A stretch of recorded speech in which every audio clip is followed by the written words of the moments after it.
Evening and welcome to INQ and A, our weekly program about issues of the day. Every week we sit down with an important newsmaker, someone who has an impact on the news or who can influence the news agenda. And tonight we have a very special guest indeed. INQ and A is live, of course, on 990 DZIQ. That's Radio Inquirer. We are live on Facebook. We are live on the Inquirer News channel on YouTube. We are also carried on the various chat apps of the Inquirer group on Viber, Kakao, FireChat, Line, as well as on Twitter. My name is John Neri. I'm editor-in-chief of Inquirer.net, and with me is our chief of reporters, Christine Sabilio. Thank you, John. We are very excited for the pilot run of INQ&A. We've done this during the election campaign with the VP bets, and now we're going through we're going to interview a lot of the new senators and cabinet members. So our guest for today is one of the very important figures right now in the legislative. He spent 9 years in Congress as the representative of SIBAC party list. He took up economics in college and went to Harvard for business administration and graduate studies. And I don't know if a lot of people know this, but he played basketball in college for the UST. UAAP and even made it to the national team. So here with us now is Senator Joel Villanueva. Time, good evening, Sir John, good evening, and to our televiewers and to all out there watching. Pleasant evening, everyone. Good evening, Senator Tess Daman. Welcome to the Inquirer. Thank you. It's a great honor and privilege to be here. Senator, we're really happy that you made time. I understand you came straight from the Senate, so thank you very much. Speaking of the Senate, ang daming nagtatanong. You are one of the very, very few Filipinos who not only won a Senate seat but actually won with more than 18 million votes. Ilan lang kayo? Loren Legarda, Jingo Estrada, Frank Drilon. What made you win? First of all, I'd like to give all honor and glory to the living God, because this is something that I have to admit, this is something that more than what I prayed for, more than what I dreamed of. Imagine, Sir John, during the time when we were thinking of running for elections, I was ranked 35 to 45. And then this year of 2016, I was ranking 15 to 17 of January this year. So you could just imagine the pressure and that thinking on as to whether or not we will continue campaigning or what. But praise God, to answer the question, I think it's very important that you have a authentic and unique message for elections. And what made it effective is the fact that I did not come up with just something or invented something that I did not deliver during my 5-year tenure in TESDA as the chief of TESDA. Kasi po, even in our FGDs, we were thinking, should I be talking about my experience in Congress as party list representative? A lot of people would not even think about my past performances and whatever laws that I passed during that time when I was a member of Congress. And so 86%, that's what the report says, the FGD report says. Yun yung focus group discussion. They appreciate what I've done in TESDA. And so there came our strategy to link TESDA to the chief of TESDA, which is TESDA Man. And not too many people are aware that when we launched TESDA Man, I was actually giving opportunity for TESDA graduates to maitaas po ba yung dignity and yung pong dangal ng mga graduates natin, because most of our graduates come from poor families, marginalized sector of our society. So, sabi ko, when you become a TESDA graduate and you're certified, you become a TESDA man. So, that's what TESDA man really means. When I left TESDA, I transformed that program into a movement that if you wanted to be part of a movement or a crusade that would create jobs and give more opportunities to the marginalized sector of our society, then you become part of the TESDA man movement. So, the rest is history, and again, the 18,459,222 who voted for me, talagang taus-pusong pasasalamat po sa lahat po ng nanonood, nakikinig, at naka-tune in po ngayong gabing ito. But it's not the first time that someone who had a TESDA ran for the elections. What do you think distinguished your run? I mean, you had a message, you had a good message, but how did you package it? What do you think? You were a surprise winner. I don't think a lot of the people were surprised. During the first hours of the count, you were actually number one. So what do you think changed, or what did you give? How did you package your message in a way that it resonated with a lot of people? I was able to convey that message, and that message became very popular to our people. I try or do my best to ensure that this message can actually be localized and customized. For example, if I go to Cebu, I have 3 or 5 TESDA graduates during my time that actually I would say yung from rags to riches. For example, si Eric Binlot from Cebu used to be a tambay, and then took up welding course. Now he's in Canada and he's making about 200,000 pesos a month. So do you invite them to talk at your campaign rallies or radio interviews? I invited them to help me out in campaigning for hope, for so grassroots, like yes, actually yes. going to the people and talking Mark to them. Escora, for example, who is from Negros Occidental, used to be a jeepney barker, and for many years, kahit na may polio po siya, PWD siya, jeepney barker siya. Then when we came in and gave away itong scholarship programs natin, nakapag-aral siya ng calls as a call center agent. Now he's an escalation supervisor of Panasiatic Solutions in Bacolod City. When I went there, sila na mismo talagang they would volunteer and they'd be part of the campaign. I think yun yung key, and at the same time I have to say na in almost all state of the nation addresses of Pinoy, he would always come up with stories. You know, that lady from Pangasinan, her name is Cristina Reyes, dating OFW, went home, gustong wakasan na yung buhay because she thought there's no more hope. And then nag-aral ng massage therapy.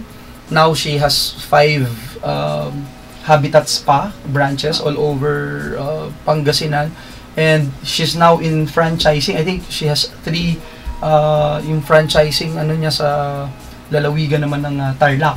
So itong mga bagay na ito nagpropel para maging mapakita sa ating mga kababayan that they don't need to go to other provinces. You know, in their areas alone, they can I can pinpoint somebody. For example, dyan sa Isabela, dyan sa Santiago, yung beauty salon na yan, pag-aari yan ng dating nag-aral sa TESDA, etc. And siguro yung key time, not too many people are aware that during the campaign season, I was averaging about 21 to 24 radio interviews a day. Wow.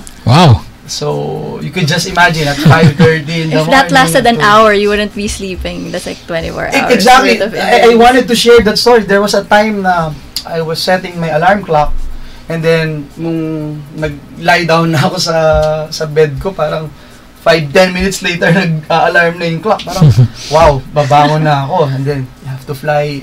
I mean, and then the rest, sasabihin ko rin yung talagang yung right strategy. I was able to have a lot of sessions with Senator Serge, who I consider one of the best pa rin sa mga ganitong pagbalangkas ng tamang strategiya para sa isang national elections. Then I sat down with so many personalities, the Chis Escuderos, been there, sila Alan Cayetano, Senator Drilon. I was also paired with Senator Drilon, which I believe is such a great blessing during the time na nagka-campaign kami dun sa party. Inassign kami into groups and I became part of Senator Drilon's group. So, veterano, marami nang alam at marami ako natutunan. So, sama-sama po yun and I think most importantly talagang yung approval nung nasa taas yun ang para sa akin talagang again this is something I never prayed for or dreamed of. To get 18,459,000 is really something, and until now it gives me goosebumps every time I talk about it. And that's why I feel that as the Bible says, much is given, much is required. Dama ko pa rin po yung responsibility na ibinigay sa akin dun sa pagtitiwala ng ating mga kababayan. You mentioned President Aquino. I remember in 2013, you were supposed to be included in the Senate lineup. But if I remember correctly, you were asked to stay in TESDA and continue the programs. How did President Aquino help you during the elections? I covered Malacanang, and I remember he would always attend the TESDA launch or graduation and other events. I think because he enjoys TESDA events. Kasi unique yung mga stories na maririnig mo at may experience mo firsthand dun sa mga programs natin sa TESDA. This campaign, masasabi ko pa rin malaking tulong yung part ka ng administration. Merong organisasyon, very, I think, more systematic than others. And considering that Pinoy still holds the most the highest loved president and highest approval ratings. Na approval ratings. Remember when you go to Senate, you only need about 35% to make it. Yes. And that's another strategy. Parang ubusin ko yata lahat ng sikreto ko, Sir John. Sa mga we're taking notes. I'm sure a lot of senatorial aspirants are listening right now. Pero marami na talagang nagtatanong When you cast your vote on May 9, did you expect to win? I did. You were doing well in the surveys, although not number 2. A week before the elections, nasa number 5 to 7 na po tayo. So, I was kind of confident, but still, hindi ko naman po sasabihin na siguradong sigurado. I'm confident. I would use that word confident na we'll be able to make it. But to tell you honestly, during that time when I saw my name, yung first few hours, I've been taking pictures. Number 1. I've been taking pictures and recording it. Kasi nandun yung mga staff ko, I was telling them, this is history. Baka hindi na natin makita ulit to. And then for like 2-3 hours na nagganon. Nakakatuwa kasi pareho din ng sharing ni Senator Grace po in 2013. She did not expect to top it. So yung first na lumabas, parang ito yung kwento niya, mga 4,000 votes pa lang, number 1 siya. 4,000 precincts pa lang, number 1 siya. Kinuna na niya ng litrato. Parang, kasi baka nga daw, hindi na maulit Sir John, 14,000. I still remember that figure. 14,000 pala. Picture ko ng picture. Hanggang sa umabot na ho ng 17 million. Nasa top pa po tayo na, 17 million. Picture ko ng picture. but around 7 million something, yung trending nakikita mo na. Doon na ho ako, naluhod na po ako noon, and I started thanking the Lord and praying. Na parang doon na nag-start na akong yung spirit of thanksgiving. This is it. I think we're really gonna make it. When President Aquino assumed office in 2010, did you want TESDA? No. Was it forced on you? I mean, this is something really interesting because again, let me remind everyone that my father ran against him. Yeah. And during the time, parang yung nangyari po ngayon, na talagang overwhelming yung panalo ni Pangulong Noynoy. When I was asked about it, I even told them na I have to talk to my dad, first things first, because alam kasi nun lahat noon, nung bago tumakbo si Brother Eddie, I was against it. So parang ayoko din dahil baka masaktan ko yung kagrupo, especially ng dad ko. But I really, God knows, I campaigned and seriously campaigned for my dad, obviously. And so when I was told about it, I spoke with my dad. It take me 10 seconds to convince him to go for it if you think you could be of help. Sabi ko, parang there's a great opportunity, especially during the time when I was in the House of Representatives. Talagang may heart po talaga ako sa representing the youth sector kasi ako nung ating partido sa Sibak Party List during that time. So, maraming youth programs tayo, especially dun sa training, skills training. Kasi yun yung pinaka mas mabilis, mas madali, mas practical compared to the 4-year course. So, yun, nandun ho yung heart ko. So, when I was offered that job and okay sa dad ko, I grabbed the opportunity. Was that the first offer for you, or were there other offers? It was the first po. At during that time na nasa kabinete ko ako, dun marami, sir. Hanggang sa, I'm sure if you would recall, maraming mga posts, no? Siguro yung pinaka-famous yung spokesperson, yung PCOO, ang DOTs din yata. So that was formally offered to you, and they talk about it, tapos ako na ho mismo yung nagsabi na kung meron talagang isang ahensya. Siguro even before Secretary Jesse Robredo passed away, may mga ibang parang movement na mangyayari. Tapos especially when Sec Jesse passed away. So, maraming, mga ganun po. Lagi kong sinasabi na hindi. Tapos, balikan ko po yung 2013. Ganun din po. Dahil nga ho, I was asked to stay.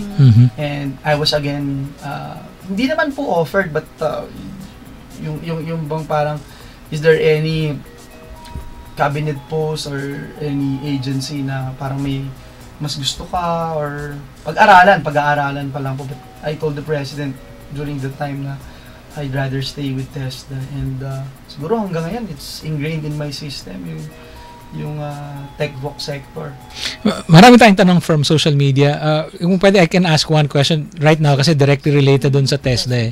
Ang tanong niya, now that you're in the Senate, do you have any plans to help continue what you started in TESDA? Definitely, Sir John. And one of my very first bills na gusto kong isulong ay yung institutionalization of what we have done in TESDA. I believe yung, just to name a few, no, yung pong one item, for example, the Training for Work Scholarship Program, that's about 700 million for the longest time.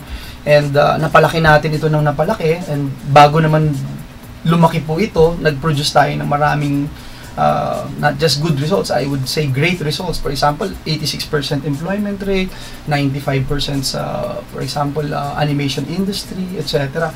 So nakita po ng mga mambabatas natin sa both houses, HOR and the Senate, na may magandang performance. Tapos sa DBM, kay Pinoy, from 700 million po, this year alone, that's about 2.2 billion pesos yung budget for that particular scholarship program. And gusto ko talaga magtuloy-tuloy po yun.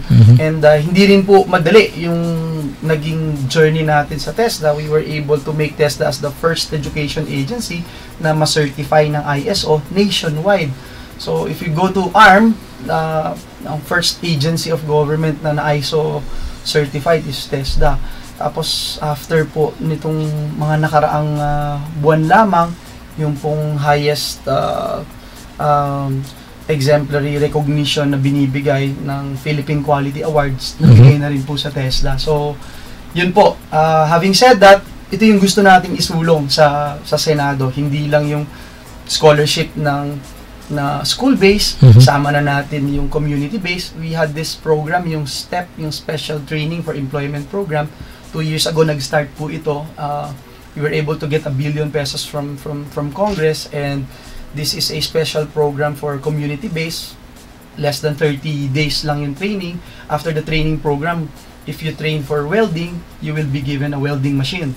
So, ilan po ito Yeah. sa mga gusto natin talaga at napakaganda po nitong programa to dahil as soon as they graduate from the program, they can start working within their communities at pwede na ho silang pagkakitaan. Yung gusto kong example dyan, dun sa Batangas Port, pag nakita nyo po yun, mayroon po silang naging samahan po doon na nagmamasahe doon sa port ng Batangas, and I was told that they were earning at least 1,200 a day. Ito pong mga masahista na ito.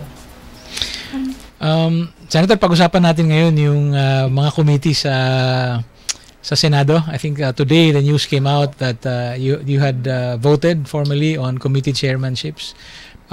Before we talk about your labor committee, how do you feel about the other committee chairmanships, no?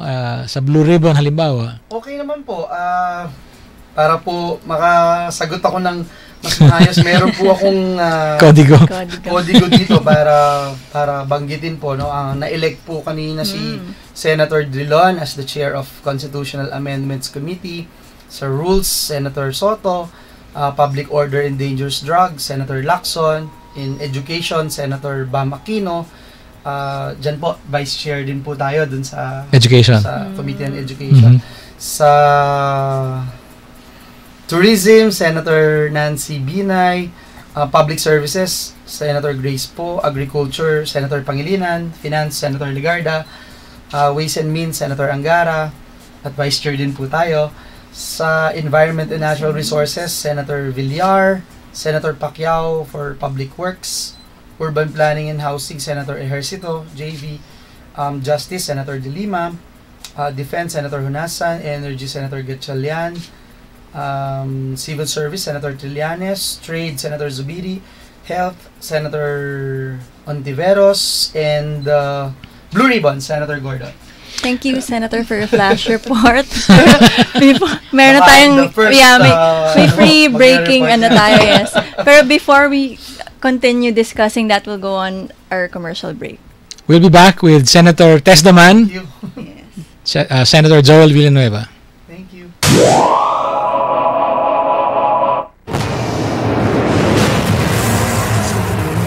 Hey Manila, this September, all the action and excitement of WWE Live is headed your way.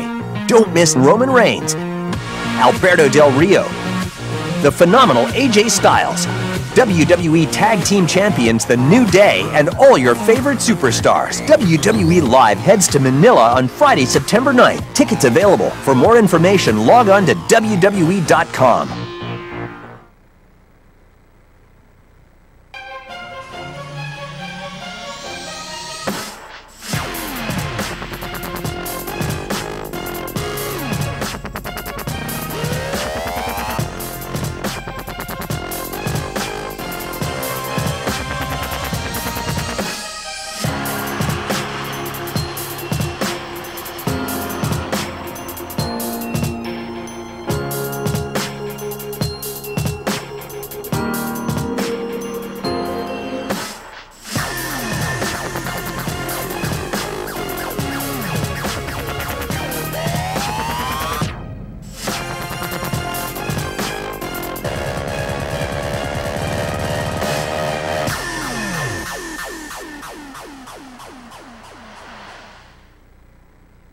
Tatanungin ko ang lahat ng nararapat itanong. Tatanungin ko sina Manong at Manang. Friends. Office mates. Si Obama At ang barangay tanod. Tatanungin ko ang mga taong dapat tanungin para sa mga bagay na dapat ipaliwanag. Para sa bansang kailangan magtanong. para sa kinabukasan ng ating bayan.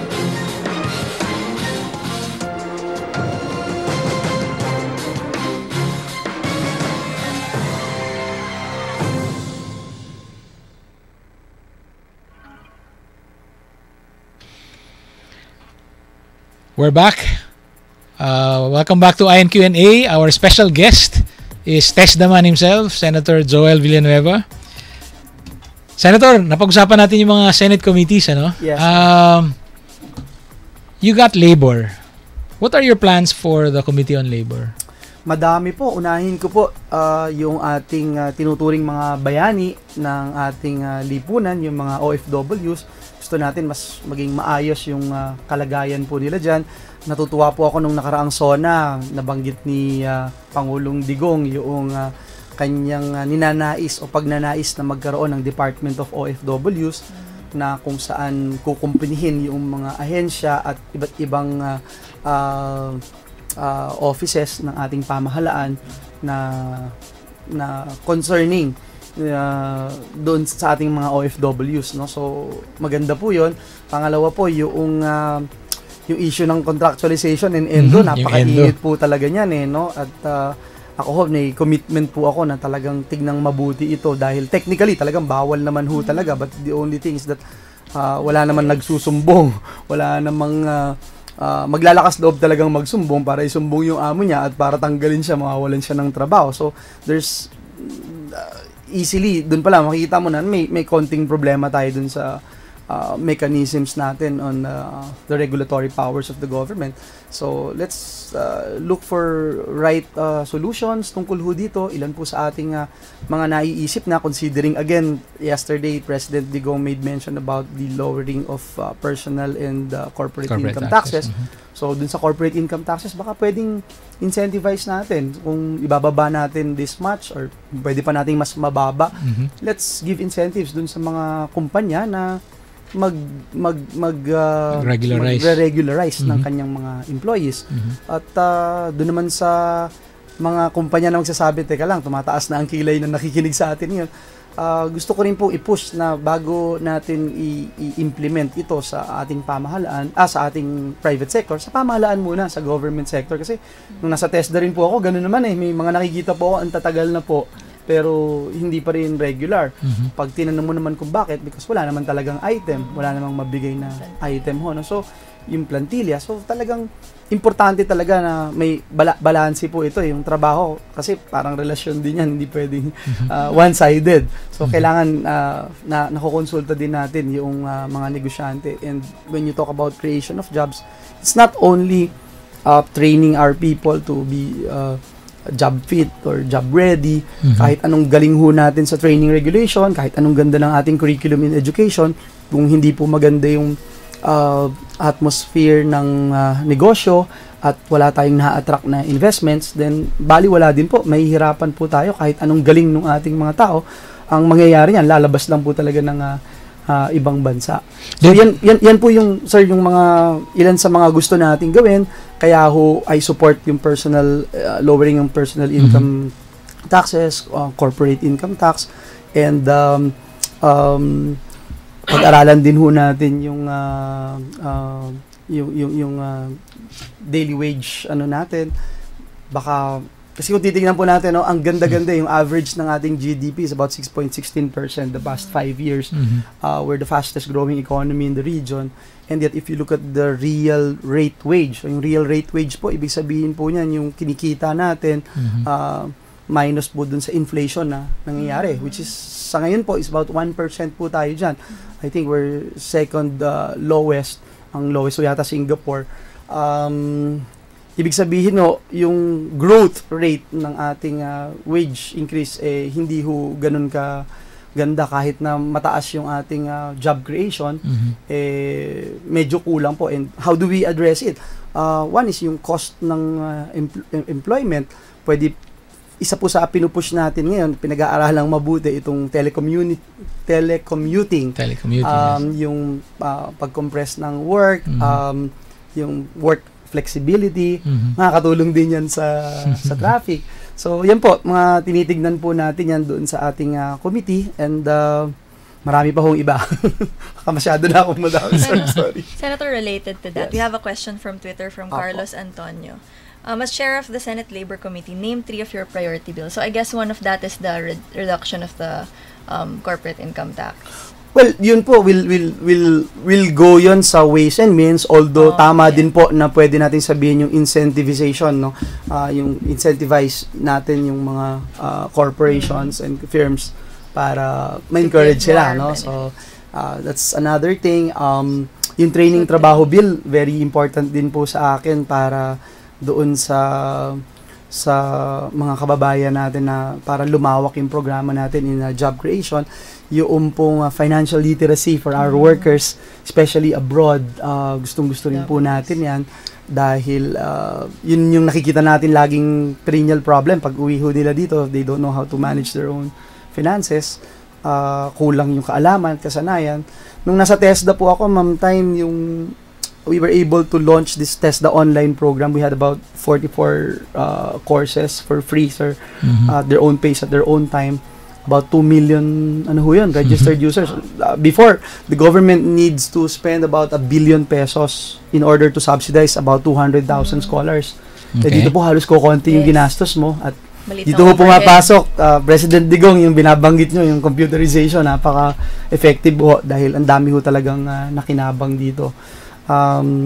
Other than that, siguro yung mga bills in the pipeline, madami pa rin po. So, yun, financial literacy, yung incentives, yung pong protection ng ating, yung pong mga graduates natin ng TechVoc, pinupush ko din po noon, dati kinausap ko yung House of Representatives na meron ka ng national certification, perhaps we can use it para sa soft loans sa mga government financial institutions na magamit po nila kahit pambili lang po ng gunting, pambili lang po ng welding machine o ng kung ano man, dahil skilled naman po siya at maganda yung pinanggalingan niya na excited siyang i-apply yung natutunan niya, pwede pa rin, no? Na, again, this is part of job creation na gusto nating mangyari. Senator, I have a pair of questions from social media also. Pero bago nun, gusto kong balikan sana yung Labor Committee. Yes, sir. Did you choose this or was this a consensus of the caucus? It's one of my priority committees, I would say. It's not my first choice, but alam niyo yung Senate medyo masalimuot din yung Senado. So what was your first choice, if you can? List. Tago ko na lang yung mga choices ko nun, yung dito na lang ako sa labor, baka ibahin ko na lang. Create pa ng But you had the short list, like parang yes. Tapos you submitted it to the 10 lists, 10 committees on my list. Tapos they would decide, the leadership would decide. Ang decision making kasi, I could just imagine you're talking about 24 republics and it's very hard na, well, ang nangyari naman, grupo-grupo po yan, yung mga partido, yung hindi natin ma-discount the fact na yung iba dyan talagang mga close na magkakaibigan at magkakasama. So, ganun po yung nangyari and sa ngayon po, if you would see itong list ng na nominate or na elect na mga chairpersons in the different committees, puro tigi-isa pa lang ho. So, baka sa makalawa, wala ko kasing session tomorrow magdi-discuss and mag-e-elect na rin po ng mga But you're also vice chair of Ways and Means? and Education. And Education. Nasa shortlist mo rin yan? O? Totoo po yun. Sa totoo lang, yung isa po doon, mas priority ko nun sa... So, yung isa ba doon, yun yung top 1? But it's okay kasi I'm very happy with what happened kanina and tingin ko po talagang at the end of the day yung what would matter is how you'd be able to contribute and mapasa itong mga pinapanukala mo na batas na gusto mong gawin and at the same time kung saan mo ma-exercise yung power yung oversight powers ng Senado na masiguro na ito yung nangyayari kagaya man po yung sinasabi natin kaninang topic yung contractualization kung hindi natin makikita yung effectivity and effectiveness ng regulatory powers ng ating pamahalaan, baka maabuso talaga. Sure. Sige, ito muna, tatanungin ko muna yung meron akong dalawa. Okay, I wanted to pair this kasi magkaiba sila eh. Yung isa, hindi ko mabasa yung pangalan niya. Pero meron siyang, pagkatapos kayo magkasama ni Noynoy Aquino, nung tumakbo ka pagka-senador, tapos ganyan, bakit sinuportahan mo si Duterte? Ako? Okay? Ayan. Yun yung isang tanong. Yes, sir. Yung isang tanong naman, kung totoong may pagpapahalaga ka sa Diyos, bakit ka sumama sa mga liberal? So, nakita mo pa, medyo ganito yung discourse din natin. Ano? Thank you for that question. And dalawang magkahiwalang. Una po gusto kong sabihin, I was with President Noy since 2010. Siya po yung nagbigay ng break sa atin para maging parte ng gabinete. ako ho'y pa-retire na nun. Siya din ho yung dahilan ba't dumami yung puting buhok ko. So, isa ho sa hinahangad ko talaga is makapaglingkod ako at makapag-produce ng deliverables. Kasi ho, yung mga unang taon namin sa kabinete, may ganun ho may ipipresent ho kayo at gusto ko ho talaga hindi lang ma-deliver kundi ma-surpass. And alam po ng ating mga kasamahan sa gabinete how we work and how we work hard during that time. So, nagawa naman po natin yun. Hindi naman din natin magagawa yun kung wala yung big support ni Pangulong Noynoy. Kaya po, when I was thinking of running 2013, as you mentioned, ma'am, kanina, talagang mag-i-stay po ako with the administration. Not really joining the Liberal Party because, alam nyo, medyo may complexities po ito dahil until now, sir, ma'am, ako po ang pangulo ng Sibak Party List. Kagaya po ni Senator Risa na taga-Akbayan, ganun din po ako sa Sibak Party List. It just so happened na during the campaign, during the time na magsasubmit na ng mga names for the coalition na Daang Matuwid, wala na pong masyadong oras para gumawa pa ng kung ano-ano na pwede naman po yun pero sige para mas mabilis, para mas smooth, I become part of Liberal Party. So, yung Liberal Party po yung dinala ko noong tayo po ay tumakbo. Doon po sa hindi ko po sinuportahan ko po si President Digong, hindi po totoo yun. Kasi anywhere I go in the four corners of this country, I was campaigning for Mar Rojas and Leni Robredo. And kung hindi po sila maniniwala, wala naman ho akong magagawa po doon. Saksi ko po ang Diyos. At ang nakakalungkot lang, Sir John and Ma'am Tyne, may mga kaibigan ka kasi siguro, may mga kasamahan ka rin sa simbahan na iba yung sinusuportahan. Parang dun ka judge bakit sila iba yung sinusuportahan, ikaw iba yung sinusuportahan. So, ako, I don't have problems with that kasi mataas ang respeto ko sa kahit kaninong tao. Nakapag-aral man, hindi, mahirap man o mayaman, kung ano yung desisyon niya, I will respect. Lalo na po tuwing dumarating itong halalan dahil ito yung kapangyarihan ng bawat isa sa atin, bawat Pilipino na i-exercise natin yung right natin to suffrage. May singit lang ako about labor. I think we have 15 minutes left before, so, how about underemployment? During the administration of President Aquino, employment was going up or unemployment was going down, pero tumataas yung underemployment. So, it's a question of the quality of the job. So, what do you think should we do to address that issue? That's a very good point. And even though tumaas yung employment, gusto ko pa rin sabihin po na as test naman, hindi rin ako satisfied kahit na mataas yung employment at isa nga daw ho sa pinakamababa itong unemployment rate natin. But I'm still not satisfied because of the fact na if you compare it with the region, medyo parang we can do more. And dun sa underemployment, naniniwala po ako na ang laki pa ring challenge sa atin yung tinatawag na job skills mismatch. And now that K-12 is here, naniniwala din ako na malaking factor ito na mag-address nitong underemployment, unemployment. But let me also introduce yung tinatawag na Philippine Qualifications Framework. And this is also part of the measures that I will pursue in the next couple of weeks. I think we already filed it, we already filed it sa Committee on Education. Yung pong not only harmonizing our curriculums at all levels from DepEd, TESDA to CHED, but also yung international alignments niya, yung mga mutual recognition arrangements as we enter itong ASEAN Integration 2016. Importante po talaga na meron tayong framework. Itong pong framework na ito magde-determine din na for example, yung doktor po natin, bakit hindi ba na re-recognize na doktor sa ibang bansa? Yung engineer, hindi. Pero yung kanina po, yung kinuwento ko sa inyo, yung welder din po doon sa ibang bansa. So, ito ho yung maghuhulma dito at malalaman natin ano ba yung mga rehistrado o yung mga parte ng curriculum na meron sila na wala tayo, bakit hindi tayo ma-recognize. And in that way, if we will be able to Kasi nagkaroon na tayo ng executive order dyan eh. So pagka nakagawa po tayong gano'n, madali po masusukat yung tinatawag na levels of learnings. Kasi for example, yung nag-aaral po ng small engine repair, for instance sa TESDA, nagtayo po siya ng mechanic shop. And then after some time, he realized, I wanted to be a mechanical engineer. After 5 years, 10 years na mekaniko po siya, he goes to UST for instance. Meron na pong panuntunan na masusukat yung TESDA experience niya, yung experience niya ng 5 years as a mechanic.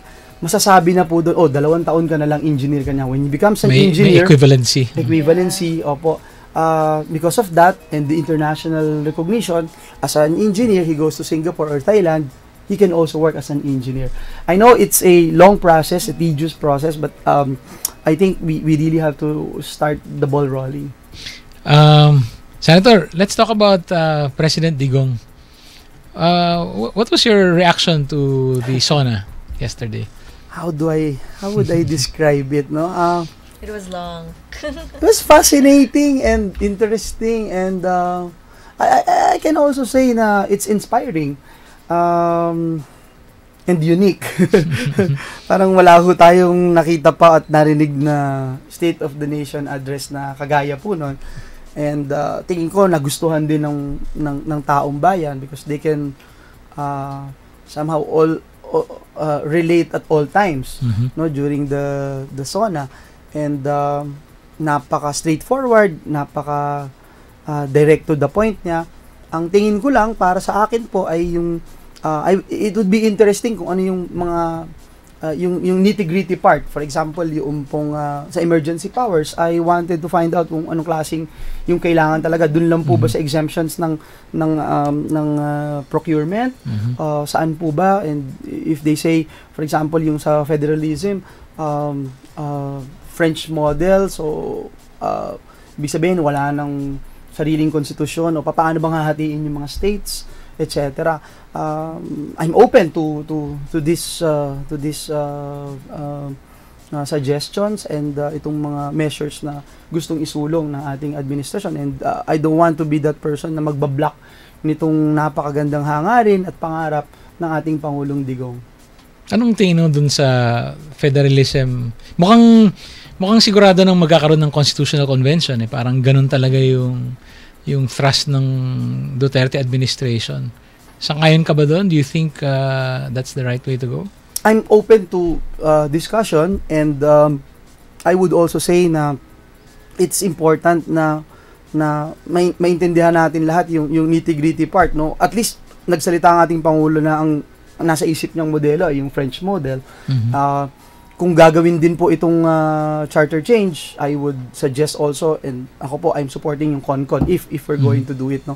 But I think importante talaga na kung gusto nating tumakbo, for instance, alamin muna natin, kaya ba ng tuhod natin? Ano ba yung kaya nating takbo?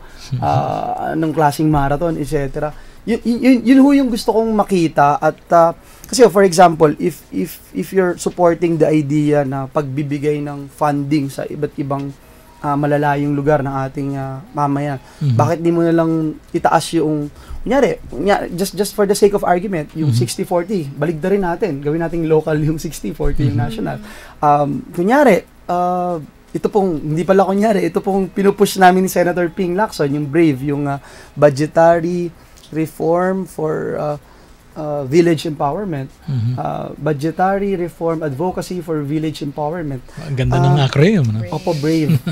Kasi for the past 5-6 years, parang nag-average tayo ng about 250-270 billion pesos na nasisave. Why don't we give it to the provinces, cities, municipalities, even barangays? Ang interest po ni Joel Villanueva dito is to ensure na about 10-15% of the program will be allotted to skills development and training, plus giving of starter toolkits. Para in that way, we can ensure na makaka-create even the lowest barangay will have a mechanism to create more jobs. We need to ask you also about the spate of killings. Ano? Yung meron kaming listahan na over 350 names na ang nandun. siguro from election day, mga 500 na ang napatay. Anong tingin mo dito? Ako, hindi ho ako magmamarunong at sasabihin ko na ito dapat gawin, itong dapat gawin. Gusto ko pa rin hong tignan yung data, gusto ko pa rin hong pag-aralan kung meron bang nasasabit or na casualty na talagang alam ng lahat na talagang nadamay lang, na pagkamalan, etc. Totoong inosente. Opo. Kung ang question also is about investigations, etc., marami na pong nag-i-investigate eh. So, why not wait for them? Dahil baka naman po talaga masayang yung pong momentum ng paglaban natin dito sa evils of illegal drugs. Sa ngayon po kasi parang wala ho yatang magsasabi ni isa sa atin na hindi ito epektibo, itong nangyayaring drive. Imagine, in my own hometown alone, biglang 700 individuals ang sumuko, nag-surrender at umamin na sila'y gumagamit ng illegal na drugs. So, para po sa akin, this is a welcome development. But again, tama. Kailangan din siguro kilatisin. Titina kung sino yung mga nag-surrender. Baka naman professional surrenderist to. Yes. Importante po talaga yun. Important. And that brings me to my next point na pag hindi natin na-control po ito, then again, yung rule of law na gusto nating i-espouse is the same. Ang mangyayari ho niya, magka-crumble din yung rule of law. So again, importante yung pagbalanse po nito. And sa ngayon, ang masasabi ko lang po is talagang napakaganda nung nangyayaring drive. But in the end, pag tinitignan natin yung dulo, we'll see. Siguro we need more time and yung profiling these cases and these reports na naririnig po natin.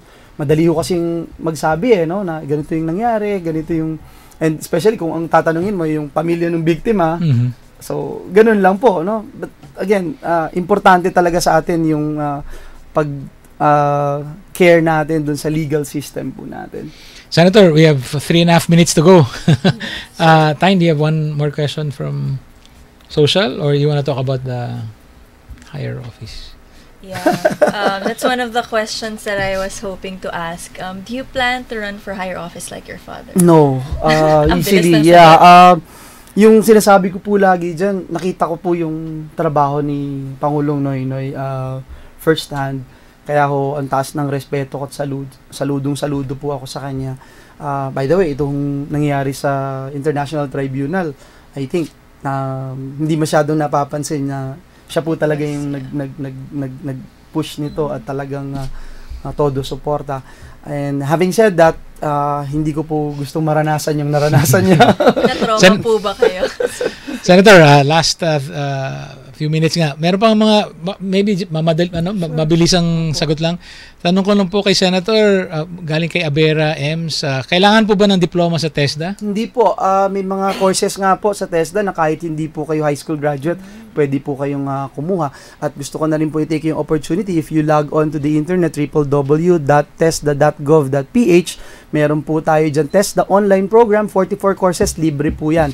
At your own pace, at your own time, wala ho kayong babayaran. It's just that we are strongly recommending that after the program, mag-undergo po kayo ng assessment para kayo ay pag pumasa ho kayo doon, right away, bibigyan po kayo ng lisensya at magkakaroon po kayo ng certification. Kagaya po nito. Ayan po. Bilang barista. Ako po isang certified barista. Taga-timpla ng kape ni Ma'am at ni Sir Jan.